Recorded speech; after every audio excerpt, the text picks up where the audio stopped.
उन स्टूडेंट पे सोचिए क्या बीत रहा हो। ये तो सरकार की गलती है, ये तो आयोग की गलती है ना।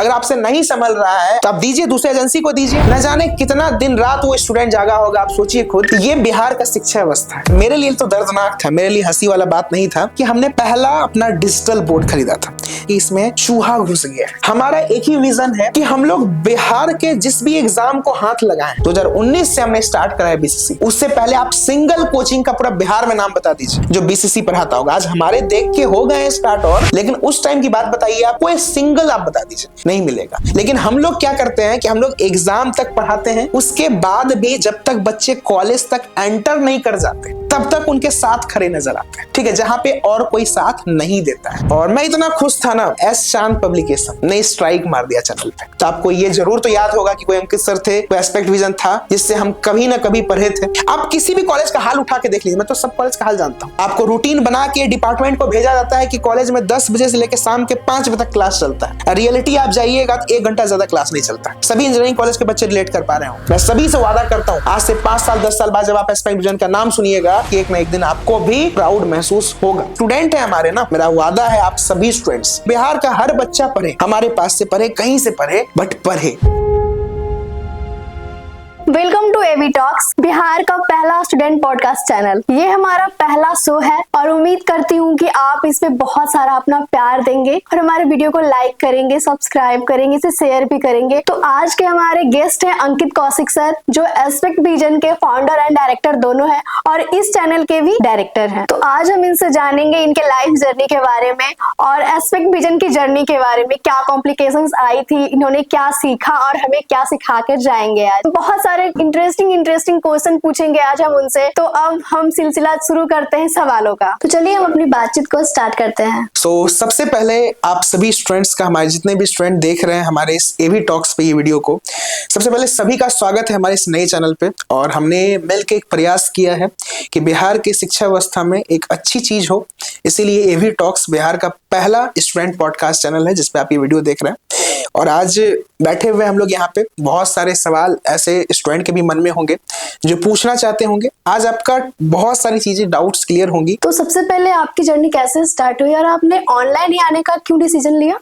देखिए, ऑनलाइन हुआ क्या था एक्चुअली, एस्पेक्ट विजन, ठीक है, एस्पेक्ट विजन जो हमने, हमारा चैनल ये हमने स्टार्ट किया था, कहिए कि कोविड का जब 3rd वेव आया था, हमने उस टाइम स्टार्ट करा था। एक्चुअली में हुआ क्या था कि कोविड के टाइम बिहार का शिक्षा, बिहार कहिए कि पूरा इंडिया का शिक्षा व्यवस्था ठप हो गई थी, ठीक है। सभी स्कूल बंद थे, कॉलेज बंद थे, कहीं से भी एजुकेशन का कोई जरिया बचा नहीं था।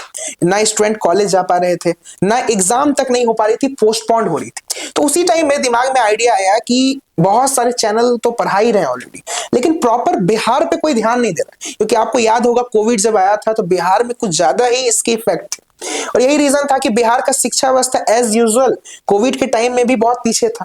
तो हमने स्टैंड लिया कि अगर एग्जाम कॉलेज में नहीं हो रही है तो बच्चे सीखेंगे कैसे, वो तो ऐसे ही रह जाएंगे। तो इसलिए हमने उस टाइम स्टार्ट किया था एस्पेक्ट विजन।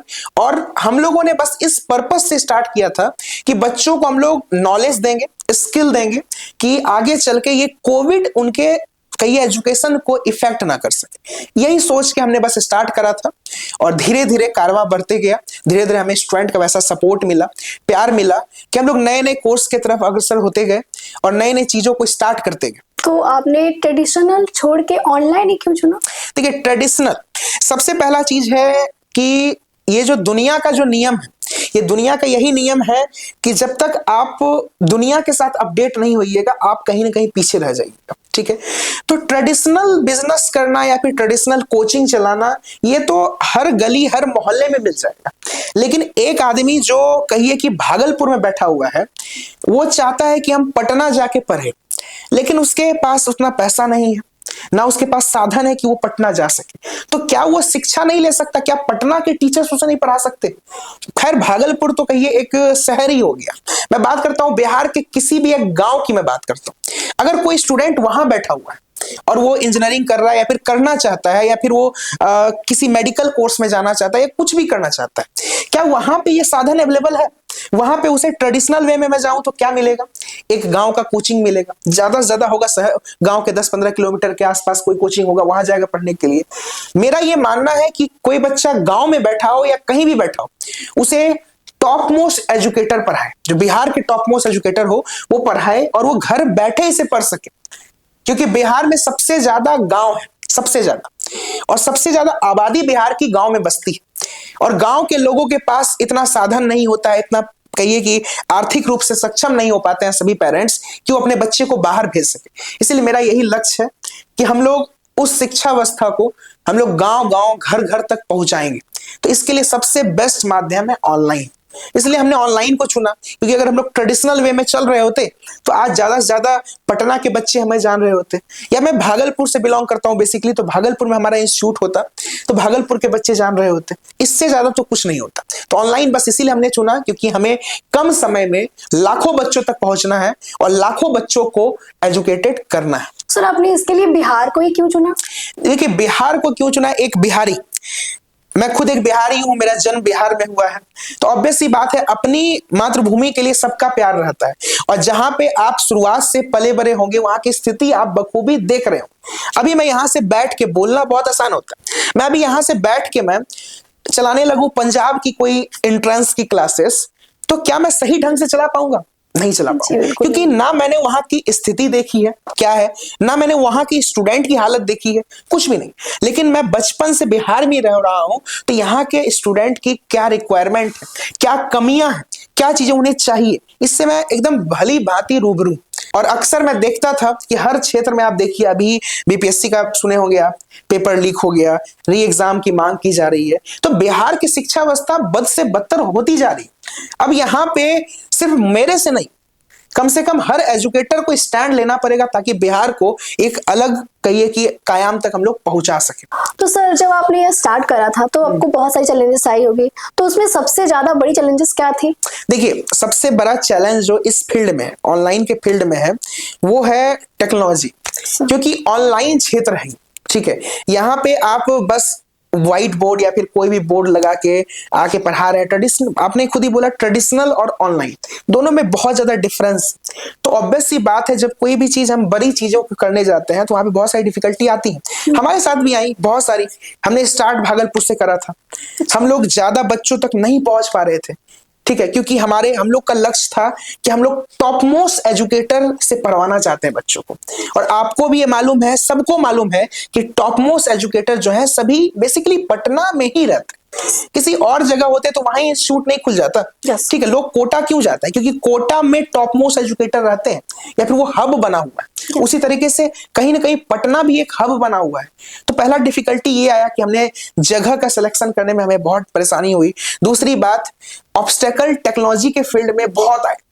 मुझे याद है आज भी एक कहानी, अभी तो हमारे पास लगभग 5 स्टूडियो हैं, एक ऑफलाइन सेंटर है, लेकिन जब मैंने अपना पहला स्टूडियो खोला था भागलपुर में, तो उस टाइम हमारे साथ एक बहुत ही कहिए कि हंसी भी आएगी स्टूडेंट को, और मेरे लिए तो दर्दनाक था, मेरे लिए हंसी वाला बात नहीं था।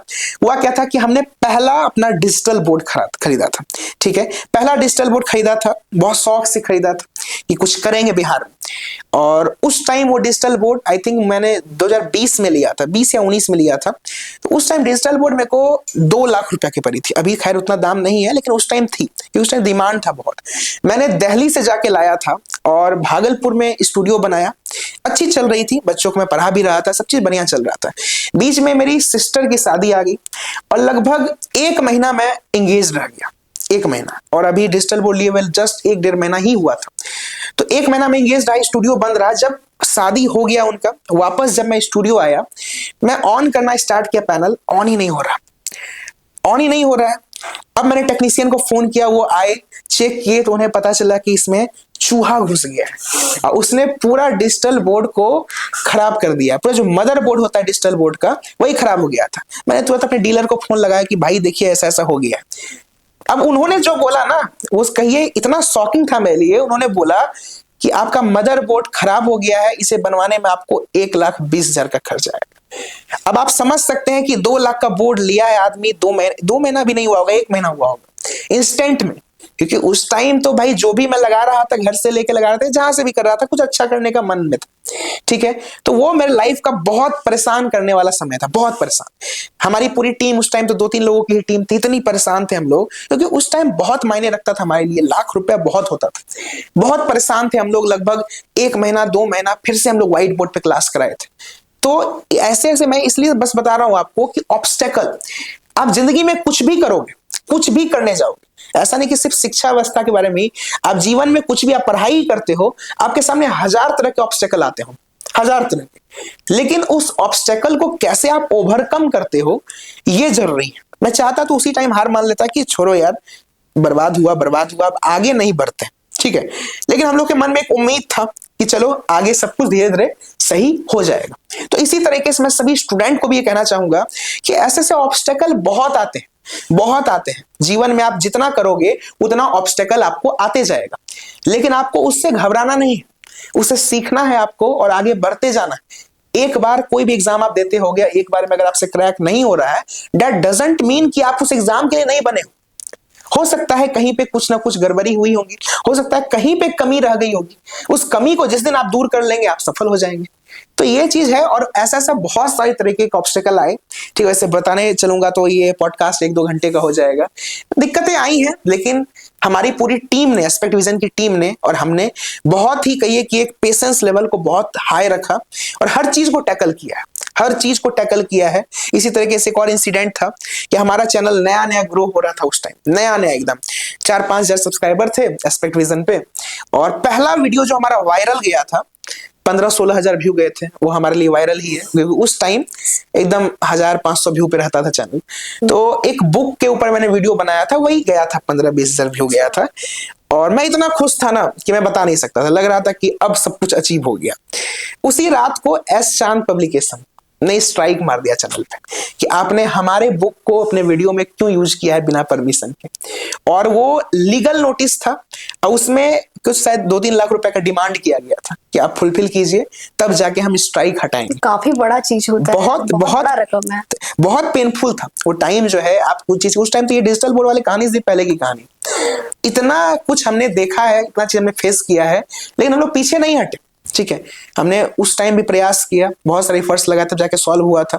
ऐसे ऐसे बहुत परेशानियां आई, लेकिन हम लोग हर चीज को एकदम कहिए कि एक मजबूती से हम लोग खड़े रहे, और उसके बाद फिर जो है कोई भी चीज की दिक्कत अभी फिलहाल नहीं हो रही है, लेकिन मैं मानता हूं भविष्य में भी बहुत तरह के ऑब्स्टेकल आएंगे, हम लोग मिलकर उसका सामना करेंगे। और स्टूडेंट है हमारे ना, हमारे स्टूडेंट का जो ये प्यार है, यही तो हमें हिम्मत देता है ना कि कुछ भी हो जाए हम लोग को नहीं रुकना है। इसी उम्मीद पे हम लोग काम कर रहे हैं, और ये नया चैनल भी शुरुआत हुआ है, बस इसी उम्मीद पे शुरुआत हुआ है आपके प्यार का। उम्मीद करेंगे कि आप लोग प्यार इसे भी भरपूर मात्रा में दें। तो सर, ये जो प्लेटफॉर्म है आपका, वो किस तरह से बाकी प्लेटफॉर्म से अलग है? देखिए, बाकी प्लेटफॉर्म से अलग इसलिए है क्योंकि हम लोग क्या कर रहे हैं, देखिए हमारा क्या विजन है, पहले ये समझिए।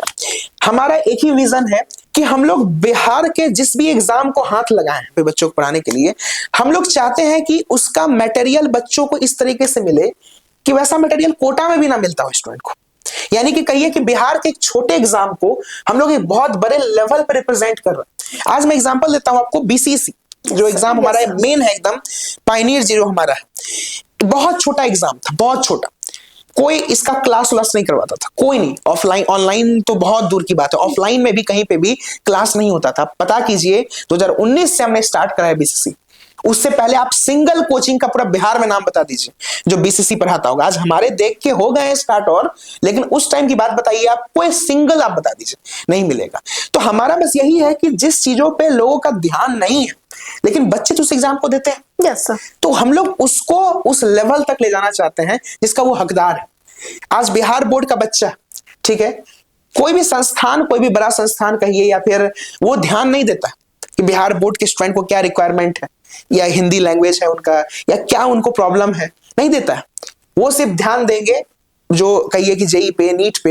लेकिन हमारा मोटिव है कि पूरे बिहार को मैं विकसित करना चाहता हूं, बस इसलिए हम लोग वर्क कर रहे हैं, और इसीलिए हमारा चैनल सबसे अलग है।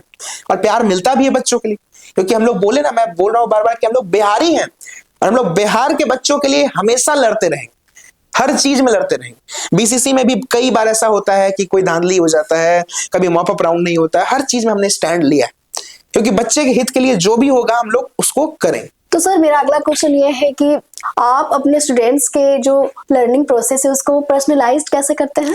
देखिए, लर्निंग प्रोसेस बहुत इंपॉर्टेंट होता है किसी भी कोर्स में, ठीक है। ऐसा नहीं मैं बोल रहा हूँ बीसीसी हो या बिहार इंजीनियरिंग हो या फिर जिस चीज के हम लोग पढ़ाते हैं, डजेंट मैटर। किसी भी इंडिया का कोई भी एग्जाम है, कोई भी कोर्स है, लर्निंग प्रोसेस बहुत इंपॉर्टेंट होता है, क्योंकि आप किस तरीके से बच्चों को सिखा रहे हैं ये इंपॉर्टेंट होता है। आज खान सर इतना प्रसिद्ध क्यों है? क्योंकि उनके पढ़ाने का तरीका वैसा है जो छात्रों को पसंद आता है। Yes sir. उनका लर्निंग प्रोसेस ऐसा है जो कि स्टूडेंट को बहुत ज्यादा पसंद आता है, ठीक है। तो ये हुआ उनका लर्निंग प्रोसेस। हमारा क्या है, हम लोग क्या करते हैं कि हम लोग अपने मटेरियल को बहुत उच्चतर लेवल का बनाते हैं। हमारे मटेरियल को आप कोई भी देखिएगा, कोई भी चैप्टर का, एक चैप्टर का मटेरियल को देख लीजिएगा, तो हम लोग उसमें पिक्टोरियल यूज करते हैं, हम लोग उसमें तरह तरह के डायग्राम यूज करते हैं, तरह तरह के क्रिएटिविटी लगा रहे हैं उसमें। मतलब कहिए कि एक ट्रेडिशनल वे ऑफ टीचिंग को मॉडर्न वे ऑफ टीचिंग को क्लब करके हम लोग बिहार की जनता को परोस रहे हैं, ठीक है। और हमारा यही है कि हम लोग अपना मटेरियल इतना शानदार बनाए कि बच्चे जो है, बच्चे को किसी अन्य बुक की, किसी अन्य सोर्स की कोई जरूरत ही ना पड़े। हमारा लर्निंग मटेरियल इनफ हो उनके लिए, चाहे कोई भी एग्जाम, चाहे बिहार का एग्जाम हो, बिहार के बाहर का एग्जाम हो, कोई भी एग्जाम, हमारा मटेरियल इनफ होने के लिए, ये हमारा एकदम टारगेट है। और इसको विद इन 1 से 2 साल के अंदर हम लोग अचीव करेंगे और बिहार के सभी स्टूडेंट को ये चीज मिलेगा हमारे तरफ से। तो सर आप जो स्टार्टिंग में ऑडियंस तक पहुंचने के लिए स्ट्रेटजीज यूज करते थे, क्या वो अभी भी रिलेवेंट है? ऑडियंस को अट्रैक्ट करने हमने बहुत तरीके, देखिए मैंने एक इसका सिंपल सा तरीका आजमाया था, बहुत छोटा सा तरीका है लेकिन बहुत इफेक्टिव तरीका मेरे लिए साबित हुआ। हम लोग क्या करते थे कि जैसे आप एग्जाम दिए बोर्ड्स का, ठीक है। अब बच्चों के साथ क्या होता है, जब बच्चे एग्जाम दे के आते हैं सबसे ज्यादा टेंशन उन्हें रहता है रिजल्ट का। यस। कब आएगा रिजल्ट, कब आएगा रिजल्ट, कब आएगा रिजल्ट। हम लोग क्या करते थे, इसी चीज का इंफॉर्मेशन देते थे बच्चों को। एकदम हर 5 दिन पे लाइव आ गए कि आपका रिजल्ट इतना तारीख को आएगा, हर 10 दिन पे लाइव आ गए कि आपका रिजल्ट इतना तारीख को आएगा। इससे क्या हुआ ना कि बच्चों के मन में, देखिए होता क्या ना, अब अदर संस्थान की मैं बात करूं या किसी भी अन्य चैनल की मैं बात करूं, वो लोग साथ कहां तक देते हैं, एग्जाम तक, एग्जाम के 1 रात पहले तक, यस सर। ठीक है। उसके बाद फिर क्या ही मतलब। लेकिन हम लोग क्या करते हैं कि हम लोग एग्जाम तक पढ़ाते हैं, उसके बाद भी जब तक बच्चे कॉलेज तक एंटर नहीं कर जाते तब तक उनके साथ खड़े नजर आते हैं, ठीक है, जहां पे और कोई साथ नहीं देता है। और यही हमने यूएसपी अपनाया, जिससे हमने बच्चों को अट्रैक्ट किया। बच्चे, मेरा सिंपल सी मानना है कि एग्जाम हो गया, एग्जाम के बाद भी बच्चों के दिमाग में 1000 चीजें चलती रहती हैं। जो बच्चे सुनना चाहते हैं, जो बच्चे देखना चाहते हैं, उसे वो दिखाओ, उसे वो सुनाओ। बच्चे अगर ये चीज जानना चाह रहे हैं कब हमारा रिजल्ट आएगा, हमें कौन सा कॉलेज मिलेगा, तो उन्हें वो चीज मैं बताऊंगा। और यही तरीका अपना के मैंने सभी बच्चों का प्यार हासिल किया। मैं तो ओपनली बोलता हूँ इस चीज को। तो ऑनलाइन प्लेटफॉर्म पे जो टेक्नोलॉजी है वो और ट्रेंड है वो बहुत ही तेजी से बदल रहा है, तो आप अपने प्लेटफॉर्म को कैसे उसे अपडेट रखते हैं? देखिए, मैंने शुरुआत में ही ये बात बोला कि बदलाव जो है जीवन का नियम, डेली कुछ ना कुछ नया आ रहा है और डेली कुछ ना कुछ नया लोग चाह रहे हैं। तो हमारा यही है कि हम, देखिए, हम वही चीज बच्चों को डिलीवर करेंगे जो बच्चे चाहेंगे, ठीक है। मैं चाहता तो अभी भी व्हाइट बोर्ड लगा के पढ़ा सकता था, वो चीजें तो वही पढ़ानी है ना। yes. ऐसा थोड़ा है फिजिक्स का कोई कॉन्सेप्ट डिजिटल बोर्ड लगाने से चेंज हो जाएगा, केमिस्ट्री का कोई कॉन्सेप्ट डिजिटल बोर्ड लगाने से चेंज हो जाएगा। लेकिन बच्चे आज देखना ही नहीं चाहते। क्यों? क्योंकि जमाना चेंज हो गया है। उन्हें लगता है कि अगर सामने वाला आदमी सिंपल तरीके से आ रहा है, दैट मीन्स कोई वैल्यू नहीं है। तो हमारा बस यही चीज है कि हम लोग हमेशा कोशिश करेंगे कि हम लोग वही चीज डिलीवर करें जो बच्चे को चाहिए। अब चाहे दुनिया का टेक्नोलॉजी, अब हम लोग डिजिटल बोर्ड छोड़ के स्पेस पे कल को पढ़ाने चले जाए लोग, तो हम लोग वहां पे भी जाके पढ़ाएंगे, क्योंकि बच्चे को वो चाहिए। तो इस चीज के लिए हमारी पूरी तैयारी है कि जो भी चीजें अपडेट होती रहेंगी वो हम लोग अपडेट करते रहेंगे और बच्चे को कभी निराश नहीं होने देंगे। एस्पेक्ट विजन से कभी भी बिहार के बच्चों को निराशा नहीं मिलेगी, ये मेरा वादा है आप सभी स्टूडेंट्स। तो सर, स्टूडेंट से आपको बहुत सारे फीडबैक मिलते होंगे, तो क्या आपने उसे अपने प्लेटफॉर्म को और ज्यादा अपडेट करने में, कुछ इंप्रूव करने में यूज करा है? बिल्कुल बिल्कुल, ये एक सवाल बहुत इंपॉर्टेंट है। देखिए, हमारी जो ऑर्गेनाइजेशन है एस्पेक्ट विजन, इसके बहुत सारे डिपार्टमेंट हैं और पिछले विगत 2-3 सालों से हम लोग इस पे काफी वर्क कर रहे हैं। हमारा प्रोडक्ट डेवलपमेंट डिपार्टमेंट है, हमारा स्टूडेंट सपोर्ट डिपार्टमेंट है, हमारा मार्केटिंग डिपार्टमेंट, हमारा पूरा डिपार्टमेंट पूरे एस्पेक्ट विजन की अलग अलग है। अब उसमें जो स्टूडेंट एंड सपोर्ट डिपार्टमेंट है, ठीक है, उसको हमने बहुत ज्यादा एक्टिव रखा है। उसमें क्या होता है, बच्चों से हम लोग time to time doubt class कराते हैं, फीडबैक फॉर्म भेजते हैं, बच्चे की तरफ से जो रिकमेंडेशन आती है, ठीक है, उसे हम लोग एकदम इंप्लीमेंट करते हैं अपने चीजों में, ताकि बच्चे को कोई शिकायत ना रहे, उनको कोई चीज की दिक्कत हो तो उसे दूर करे। दूसरा चीज, एक और मैं बात बताता हूं आपको, मैं अपना YouTube चैनल हमेशा अपने फोन में लॉग इन करके रखता हूं। क्यों रखता हूं? इससे कोई काम नहीं होता, इससे जो है मैं कमेंट पढ़ता हूं स्टूडेंट का। आप लोग जो भी कमेंट पढ़ते हैं ना, ऐसा कोई सिंगल कमेंट नहीं होगा जो मैंने नहीं पढ़ा होगा, चाहे कितना भी बिजी रहूं, कितना भी क्लास चलते रहे, ठीक है, लेकिन रात में भी आधा घंटा मैं बैठूंगा तो कमेंट सेक्शन हमेशा पढ़ता हूं। क्यों पढ़ता हूं? क्योंकि बच्चे वहां पे सुझाव देते हैं कि सर ये चाहिए, ये कराइए, सब चीज सुझाव देते हैं। उसी से तो हमको आइडिया आता है ना कि बच्चों को क्या चाहिए। अब हम स्टूडेंट का क्वेश्चन ही नहीं पढ़ेंगे तो फिर तो अपने धुन में, कहते हैं ना कि आदमी अपने धुन में चलते रहता है, रास्ते में उसे क्या बोल रहे हैं कोई फर्क नहीं पड़ता है, तो आगे चल के क्या होगा? आगे पता चला एक पोल का खंबा है, आदमी अपने धुन में फोन चलाते चलाते जा रहा है, सामने वाला बोल रहा है अरे खंबा है, सुन ही नहीं रहा है, जाके टकरा जाएगा। तो ये चीज हम लोग अवॉइड करते हैं। हम लोग बच्चे की बातों को बहुत अच्छे तरीके से सुनते हैं और उसको हर चीज इंप्लीमेंट करते हैं। तो सर आपके हिसाब से जो ऑनलाइन प्लेटफॉर्म है वो उसका फ्यूचर 5-10 साल बाद कैसा होगा?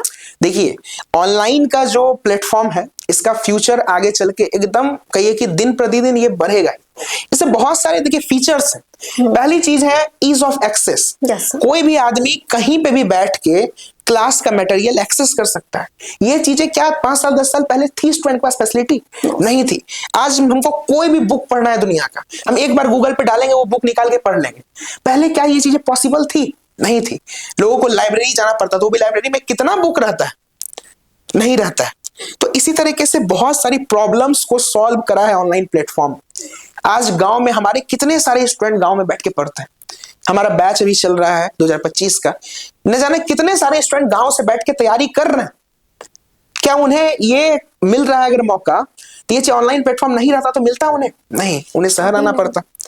ठीक है, तो ऑनलाइन सिस्टम आगे भी चल के काफी ज्यादा इसका वाइड स्प्रेड होने वाला है और मैं मानता हूं अगले 5 से 10 साल में हर स्टूडेंट के हाथ में फोन तो अभी भी है, बट फोन में ऑनलाइन प्लेटफॉर्म किसी भी संस्थान का, जो भी संस्थान उनके रेलेवेंट होगा, बट उनके फोन में होगा ही और हर स्टूडेंट घर में बैठ के तैयारी करेगा। तो सर आपके जो प्लेटफॉर्म है उसके फ्यूचर क्या है और आपको आगे कौन कौन से कोर्सेस लॉन्च करने होंगे और क्या क्या आप उसमें फीचर्स ऐड करेंगे, तो कुछ उसके बारे में बताइए। देखिए, हमारा एक ही लक्ष्य है जो मैं लक्ष्य लेके चल रहा हूँ कि बिहार का कोई ऐसा सिंगल एग्जाम नहीं होगा जिसकी तैयारी एक्सपेक्ट विजन नहीं कराएगा।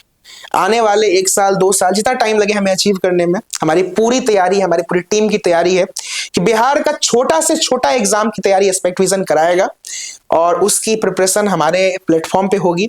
और सिर्फ बिहार ही नहीं, बिहार के अगल बगल के जितने राज्य हैं, चाहे उत्तर प्रदेश हो, चाहे झारखंड हो, चाहे मध्य प्रदेश हो, चाहे कोई भी राज्य हो, हम लोग स्प्रेड कर जी बिल्कुल, हमारी एक्सपेंशन की पूरी तैयारी है और हम लोग कर भी रहे हैं धीरे धीरे। और हर राज्य का बेहतरीन शिक्षा हम लोग देंगे। खासकर मुझे पूरा इंडिया में जाने की शौक नहीं। एक होता है ना, लोगों का सपना होता है कि हाँ पूरा इंडिया में मेरे स्टूडेंट हो। मेरा वो सपना नहीं। मेरा वो सपना है कि जिस भी राज्य में मैं घुसूं वहां पे मैं इतना कुछ कर दूं कि एक्सपेक्ट विजन का नाम जो है एकदम ऊंचा तक पहुंच जाए। अभी हम लोग बिहार में है, अच्छा कर रहे हैं, झारखंड में भी है ही, झारखंड में भी अच्छा कर रहे हैं। इस बार से उत्तर प्रदेश हम लोग स्टार्ट किए, उत्तर प्रदेश में भी वो नाम एक्सपेक्ट विजन कमाएगा और धीरे धीरे हर राज्य में हम लोग जाएंगे। तो सर कोई ऐसा प्रोग्राम या फिर कोर्स जिसका आपको इंतजार है लॉन्च होने का? देखिए, लॉन्चिंग का इंतजार तो हर साल होता है हमारा, क्योंकि देखिए कोई स्पेसिफिक कोर्स इसके लिए नहीं, क्योंकि होता क्या है ना कि लॉन्चिंग जो होता है ना हमारा ना, वो मेरे लिए बहुत स्पेशल मोमेंट होता है। कोई भी नया बैच लॉन्च करना, कोई भी नया चीजों की तैयारी स्टार्ट कराना, ये बहुत स्पेशल होता है। तो हम लोग डेली कुछ ना कुछ नया नया कर ही रहे। ठीक है, आज से 3 साल 4 साल पहले हम लोग 5 कोर्स चलाते थे, आज 10 चला रहे हैं। उसी तरीके से हमेशा हम लोग नया नया कोर्स ला रहे हैं और हर कोर्स का लॉन्चिंग मेरे लिए उतना ही इंपॉर्टेंट होता है जितना आप सोच नहीं सकते। ठीक है, हर कोर्स के लिए कोई एक स्पेसिफिक कोर्स मैं नहीं बता सकता जिसके लिए मैं एक्साइटेड हूं। मैं हर कोर्स के लिए वही एक्साइटमेंट के साथ काम करता हूं, क्योंकि मुझे पता है हर नए कोर्स के साथ नए बच्चों के साथ जुड़ने का मुझे मौका मिलेगा और ये सबसे बेस्ट पार्ट है। तो सर अब तक का आपका सबसे बड़ा लर्निंग लेसन क्या रहा है as a founder, as a director? देखिए, सबसे बड़ा लेसन जो मैंने सीखा है कि हार नहीं मानना। ठीक है, बोलने का सब ये सब बात देखिए कॉमन है। ठीक ठीक है, ये सब बात कॉमन है कि हार नहीं मानना है, डर के आगे जीत है, ये सब कॉमन हो गया है, ठीक है। लेकिन मैं बोलता हूं कि इसमें से सबसे प्रोमिनेंट चीज जो मैं बता रहा हूं आपको कि हार नहीं मानना है, इसलिए नहीं मानना है कि आप दुनिया का कोई भी चीज उठा लीजिए, ठीक है, आपसे एक अटेम्प्ट में नहीं होगा, 90% लोग वहीं हार मान जाते हैं। ज्यादा से ज्यादा 2 अटेम्प्ट देते हैं, मैं एग्जाम की बात करूं, मैं जिंदगी का बात करूं, मैं किसी भी चीज की बात करूं, 2 अटेम्प्ट देंगे, आदमी के अंदर बैठ जाता है कि मेरे से नहीं हो सकता। ये सबसे गलत चीज है। आप करते रहो करते रहो करते रहो। देखो, जिंदगी में हम एक चीज सीखे हैं, बहुत इंपॉर्टेंट चीज सीखे हैं कि आप एक बुक भी उठा के पढ़ रहे हो ना, एक बुक भी उठा के अगर पढ़ रहे हो आप ना, तो उसका नॉलेज आपको बर्बाद नहीं जाएगा। आज नहीं काम आए भले, आज आपसे एग्जाम नहीं निकले, लेकिन जिंदगी में कभी ना कभी वो नॉलेज आपको काम देगा ही। तो इसीलिए अगर आप एक बार प्रयास कर रहे हो, 2 बार प्रयास कर रहे हो, 3 बार प्रयास कर रहे हो और आप सफल नहीं हो पा रहे हो, तो वो वेस्ट आपका नहीं जा रहा। आप चौथी बार फिर से बैठो, देखो इस बार सफल होते कि नहीं। तो मैं सभी स्टूडेंट्स से ये कहना चाहूंगा एकदम कि कोई भी फील्ड हो, किसी भी चीज, सिर्फ पढ़ाई के मामले में नहीं, हार नहीं मानना है। लगातार प्रयास करते रहिए, एक ना एक दिन सफलता आपको मिलेगी। हमने देखा है, हमने आंखों से देखा है, ये चीज प्रैक्टिकली देखा है। लोगों के फिलॉसफी पे मत रहो, ठीक है। लोग बोलते हैं ना कि मोटिवेशन वीडियो देख रहे हैं, अरे वो नहीं होता है। जितना एक्सपीरियंस आपको प्रैक्टिकल चीज करा देगा जिंदगी में, जीवन में, उतना आपको मोटिवेशन वाले चीजों को देखने से नहीं मिलेगा। और हम लोगों ने प्रैक्टिकली इस चीज को एक्सपीरियंस करा है, तब मैं आपके सामने बोल रहा हूं। ऐसे नहीं कि कहीं गूगल पे कोट पढ़ लिए और आके आपको बोल रहे हैं, नहीं। तो सर, आप उन लोगों को क्या कहना चाहेंगे जो अपना नया प्लेटफॉर्म, ऑनलाइन प्लेटफॉर्म स्टार्ट करना चाहते हैं? देखिए, बिल्कुल करिए। मैं तो पहले ही बोला कि सिर्फ एक अंकित कौशिक से या सिर्फ एक एस्पेक्ट विजन से ये चीज संभव नहीं है कि वो सब चीज कर सके, ठीक है। और हमें बिहार के शिक्षा व्यवस्था को सुधारना है, ठीक है, और हम लोग सुधारेंगे। और नए नए युवा अगर इसमें जुड़ते हैं तो और अच्छी बात है। मैं ये नहीं चाहता हूं कि मेरा कभी ये थिंकिंग नहीं रहा है कि मेरा कोई कॉम्पिटिटर नहीं हो, मेरा कोई कंपटीशन, और मैं कंपटीशन से एकदम नहीं डरता। कंपटीशन मुझे ये सिखाता है कि मुझे उससे भी बेहतर करना है, नहीं तो मैं पीछे हो जाऊंगा। तो मैं चाहता हूं कि कंपटीटर हो। इससे हमारा क्या होगा, हमारा ज्यादा से ज्यादा होगा कि मेरे पास 100 बच्चे पढ़ रहे थे, हो सकता है मेरे पास 90 बच्चे पढ़े, लेकिन पढ़ तो रहे ना 90 बच्चे या 100 बच्चे पढ़ तो रहे ना, बिहार के इन बच्चे पढ़ रहे हैं। मैं बस ये चाहता हूं कि बिहार का हर बच्चा पढ़े, हमारे पास से पढ़े, कहीं से पढ़े, बट पढ़े। इसीलिए एकदम जो नए आना चाहते हैं आइए, लेकिन ये एकदम दृढ़ विश्वास के साथ आइए। मैं देखता हूं हमारे पास से कितने सारे टीचर गए जो हमारे छोड़ के गए किसी कारणवश, सब कोई जाके अपना YouTube चैनल जरूर स्टार्ट किया, ठीक है। जितना लोग यहाँ से गया है, जितना लोग, ठीक है। मैं आज से यहाँ पटना में नहीं चला रहा हूँ संस्थान, लगभग मुझे लगता है 3-4 साल तो पटना में हो ही गए, ठीक है। लगभग हम लोग 20 या 21, मुझे एग्जैक्ट याद नहीं है, बट 20 या 21 में हम लोग पटना शिफ्ट हुए थे और लगभग 3-4 साल हो ही गए पटना में। बहुत सारे टीचर आए, हर साल तो हम लोग का टीचर चेंज ही होता है, कोई अभी तक वैसा परमानेंट फैकल्टी तो नहीं है, 1-2 को छोड़ के, जिन्हें आप जानते हैं, Animesh sir, Rajesh sir, Sudhanshu sir, Rahul sir, ये सब है। बाकी हर साल फैकल्टी चेंज होते हैं हर फील्ड में, और यहां से जितने भी फैकल्टी छोड़ के गए हैं सबको अपना अपना यूट्यूब चैनल स्टार्ट किया, ठीक है। लेकिन सबको 1 महीना 2 महीना में छोड़ के बैठ गया। रीजन है कि ये चीज ही ऐसा है जो आपसे समय मांगता है। आप अगर समय नहीं दे सकते तो इस चीज में सफलता नहीं पा सकते। आप पढ़ा रहे हैं तो आपको कम से कम 1 साल, 2 साल, 3 साल कंटिन्यूअस पढ़ाना पड़ेगा, तब जाके एक वीडियो आपका बच्चों के पास पहुंचेगा। तो अगर इतना पेशेंस है आप में तो आइए, एकदम स्वागत है, मेहनत कीजिए, लेकिन पीछे नहीं हटना। ये नहीं कि स्टार्ट कर दिए, थोड़ा सा आगे जाके डिमोटिवेट होकर पीछे हट गए, ये करना है फिर समय बर्बाद मत कीजिए। यही मेरा सुझाव है, जो कि बहुत जो देख रहे होंगे वो अच्छे तरीके से समझ रहे होंगे। तो सर, मेरा ये क्वेश्चन है कि जैसा कि हमारा बिहार का जो एजुकेशन सिस्टम है, उसके बारे में आप क्या कहना चाहेंगे और कि इसे हम कैसे सुधार सकते हैं? देखिए, मैं तो एक ही शब्द में कहता हूँ, हमेशा कहता आया हूँ कि बिहार की शिक्षा व्यवस्था बदतर हो गई। पहले भी थी, बीच में अच्छा हो गया था, सब चीज लाइन पे थी। इधर से मैं देख रहा हूं, अभी बीपीएससी का मामला आप देख रहे होंगे, ठीक है, कितना प्रोटेस्ट हो रहा है। उन स्टूडेंट पे सोचिए क्या बीत रहा होगा कि ये तो सरकार की गलती है, ये तो आयोग की गलती है ना कि पेपर लीक हो जा रहा है। अगर आपसे नहीं संभल रहा है तो आप दीजिए, दूसरी एजेंसी को दीजिए जिससे संभले। अगर आपसे नहीं संभल रहा है, आप आके पेपर लीक हो जा रहा है, तो ये सफर कौन कर रहा है? इससे स्टूडेंट सफर कर रहे हैं। न जाने कितना दिन रात वो स्टूडेंट जागा होगा, आप सोचिए खुद, दिन रात जाके मेहनत किया होगा बीपीएससी का, और आगे चल के क्या पता चला उन्हें कि पेपर लीक हो गया। बहुत दुख लगता है ये सुन के। तो ये बिहार का शिक्षा व्यवस्था है। और भी बहुत सारे एग्जाम्पल हैं। आज बिहार में हम लोग अपने फील्ड का एक एग्जाम्पल लेते हैं। बिहार में आज इतने सारे इंजीनियरिंग कॉलेज हैं, इतने सारे पॉलिटेक्निक कॉलेज, इतने सारे मेडिकल कॉलेज हैं। आप किसी भी कॉलेज का हाल उठा के देख लीजिए, मैं तो सब कॉलेज का हाल जानता हूं, क्या हाल है। फंड करोड़ों करोड़ में कॉलेज में आता है, आप कॉलेज जाइए कुछ नहीं दिखेगा आपको, ना क्लास सही समय पे होती है, आपको रूटीन बना के डिपार्टमेंट को भेजा जाता है कि कॉलेज में 10 बजे से लेकर शाम के 5 बजे तक क्लास चलता है। रियलिटी आप जाइएगा तो 1 घंटा ज्यादा क्लास नहीं चलता। ऑन पेपर है कि भाई 10 से 5 क्लास चल रहा है, सभी इंजीनियरिंग कॉलेज के बच्चे रिलेट कर पा रहे होंगे, लेकिन रियलिटी में मात्र 1 घंटा चलता है।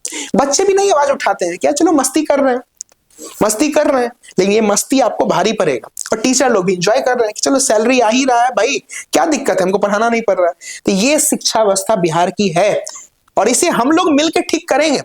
बस जरूरत है आपके सपोर्ट और प्यार का। मैं हमेशा आवाज उठाते रहता हूं। अभी देखिए विम्स पावापुरी का मामला आया था, मैंने वीडियो बनाया था, reality of BSc nursing in Bihar. Admission हो गया विम्स पावापुरी में, एडमिशन होने के 2 महीने तक कोई नोटिफिकेशन ही नहीं आया कि कब से क्लास स्टार्ट होना है। बच्चे वेट में बैठे हुए हैं कि अब मैसेज आएगा कॉलेज का, अब कॉल आएगा कि चलो कॉलेज, आया ही नहीं। अंत में हमने आवाज उठाया उस चीज के लिए, उसका इफेक्ट हुआ। देखिए आज विम्स में क्लास चालू हो गया है।